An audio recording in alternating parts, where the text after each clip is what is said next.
Hello and welcome to PowerTest 25 conference hosted by NETA. I'm Ellen Parson, Editor-in-Chief of EC&M, and I'm here in Orlando to learn everything I can about electrical power safety and reliability from some of the leading subject matter experts in the field.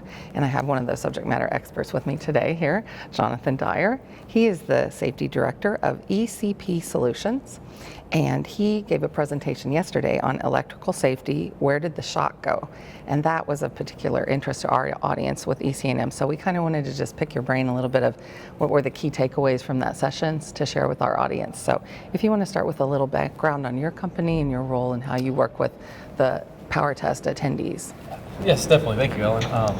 As she said, my name is Jonathan Dyer.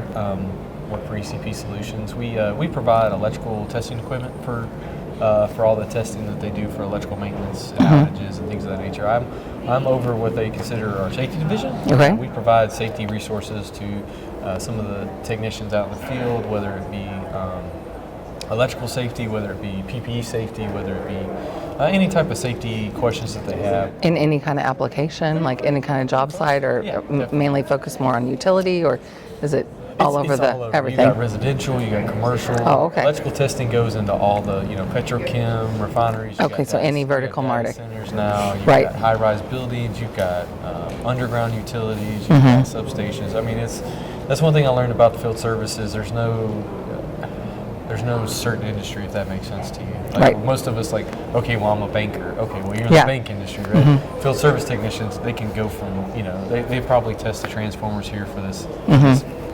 For this venue, Right. Somebody does. So Exactly. And so you're located where in? Our offices are located in Houston, Grand Prairie, and now we're opening an office in Phoenix, Arizona. Okay, perfect. Well, I wanted to start with the title of your session because I found it especially cool, where it was electrical safety, where did the shock go? So as a journalist, we are very particular about titles and what's catchy and what catches on, so that's a really good title. How did you come up with that, and how has that resonated with your audiences that you've presented to so far? Well, I've learned giving presentations, you got to catch their eye somehow, or ear, however you want to say it. Right. But where does the shock go? That was, for me, it's like, where does it go, right? So many times people always hear about electrical shock. A lot of times you don't get to see it, but so where did it go? I think a lot of times too, we refer so much on arc flash hazards instead of the shock hazards. And that's what I wanted everybody to kind of maybe regenerate, or maybe recapture, like, hey, where does the shock really go? Or maybe they minimize that, thinking that, oh, it's okay. A lot of the electricians are like the old school. We're like, we don't worry about that, until you do. Until it's necessary. Well, I think it's good to say too, I think we've all been shocked at some point in time in our life, whether it's with static or as me growing up, right, we didn't have covers on our outlets. We stuck forks and knives in there, and we got to figure out how that worked. Or those little 9-volt batteries, did you ever do that? Stick your tongue on a 9-volt I don't think I did that, no. Oh, you never done? No. Well, I don't suggest it now, but as kids we said it would make your tongue numb. Right? Okay, definitely. But we've all, I think, when we kick off the class, the first question is who's been shocked? Right. And pretty much everybody has been in some form or fashion. And then we ask about arc flash, and we might have one or two people who actually raise their hands. Everybody hears about it, but it's not enough to do. So that's where kind of the whole, where did the shock go? Right. Okay. Well, really interesting. So let's start off with you went over the key differences with the audience with low, medium, and high voltage electrical systems, and then how should safety measures be adjusted accordingly with those different categories? Right. That's a big question, but just kind of overview of that maybe. Yeah, so I think we take for granted when we think of something low or small, we don't really put that much effort into it. When you start getting up into the high and medium voltage, everybody, they peak up a little bit, right? Oh, okay, hey, this is maybe more than the normal 120 that's at my house, or 110 that might shock me at the house.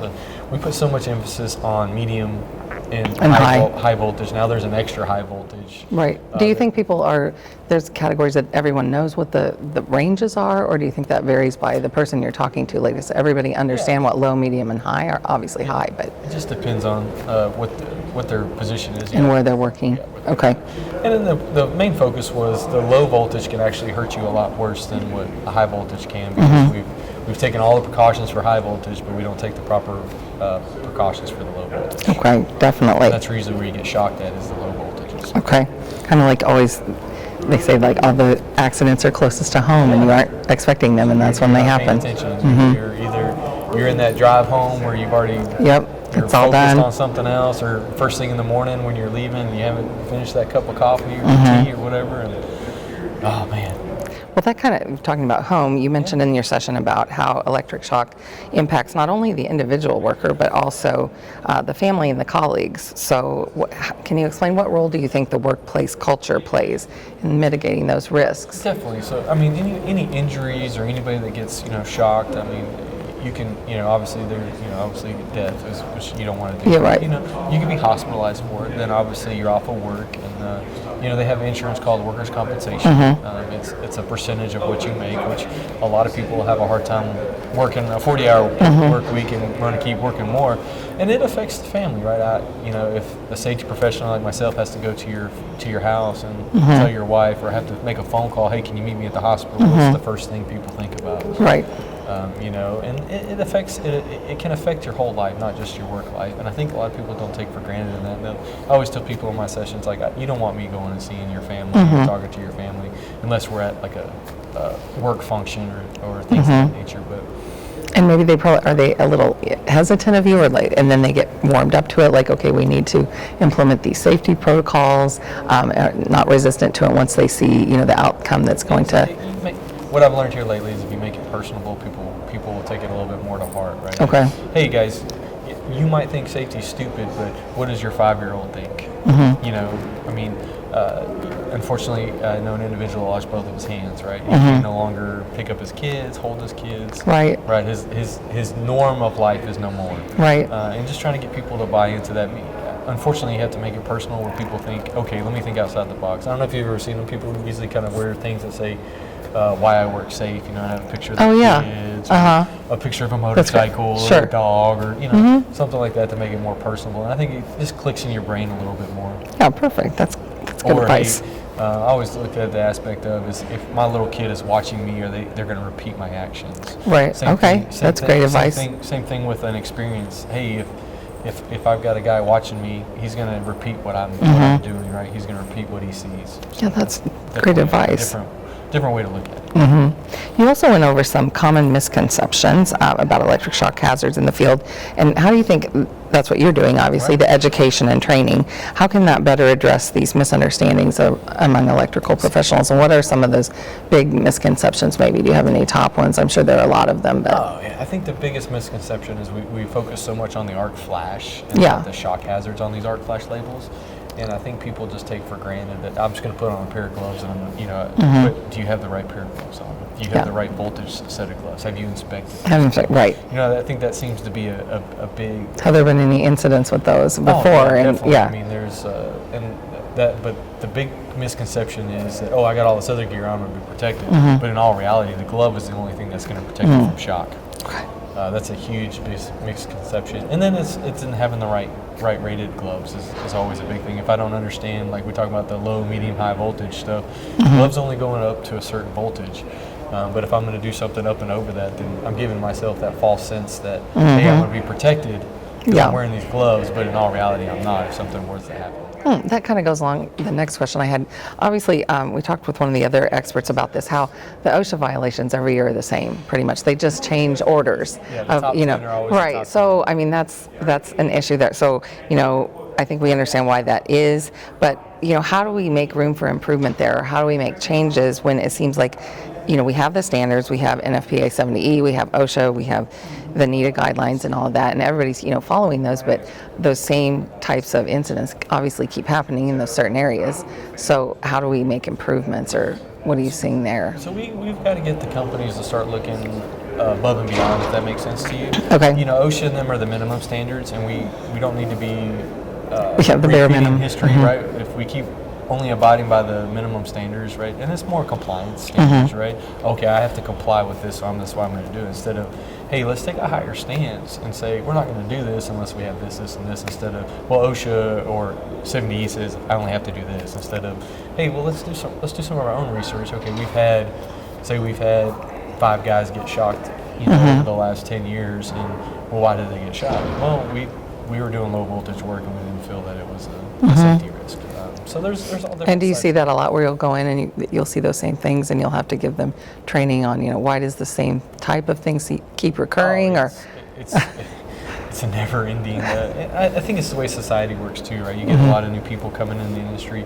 There's no real, how do you say it? Like some other countries have, like you have to get certain degrees to be able to do certain things. Here, it's you can do whatever you want to do. You know? If I was a teacher and I want to be an electrician, hey, I'll take a class and I'm an electrician.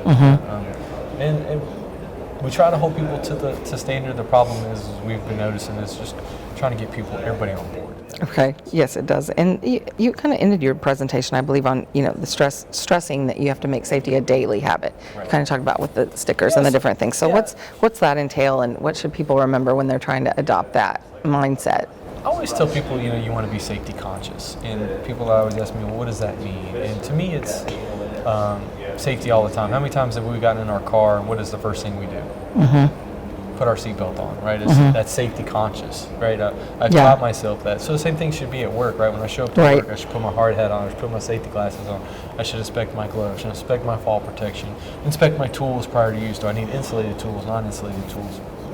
Right. And just trying to get people to use it. And how many of us make go it second home, nature? Yeah, how many of us go home and when I mow the yard, do I mow them with flip-flops on, or and glasses on, or if I'm cutting down trees, do I have a hard hat on to protect myself from, or hey, I've got this ladder at home that's probably not the right ladder to use, right? You always hear stories, right? Christmas lights. How many people fall off of ladders for Christmas lights all the time, right? I unfortunately had a firefighter buddy that I worked with. He actually died because he was on the wrong ladder and fell off the roof.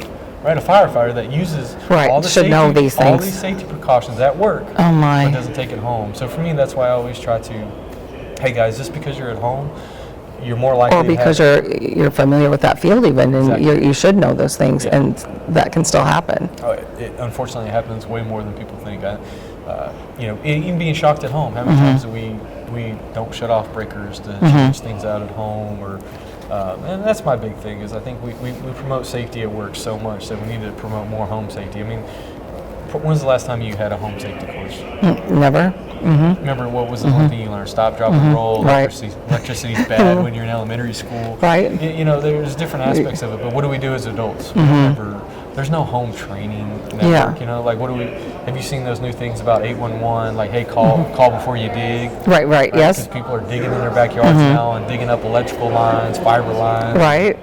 But at work that would never happen. You'd have to follow a procedure. You have to call. You would, examine the ground or x-ray the ground before you dig. At home, you're just like, you just go right at it.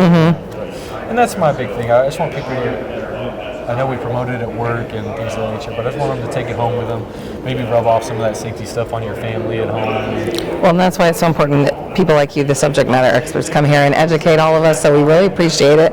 I think that's a great place to wrap up our conversation. Thank you, Jonathan, so much for being with EC&M today at PowerTest 25 in Orlando. Thank you, and have a great day.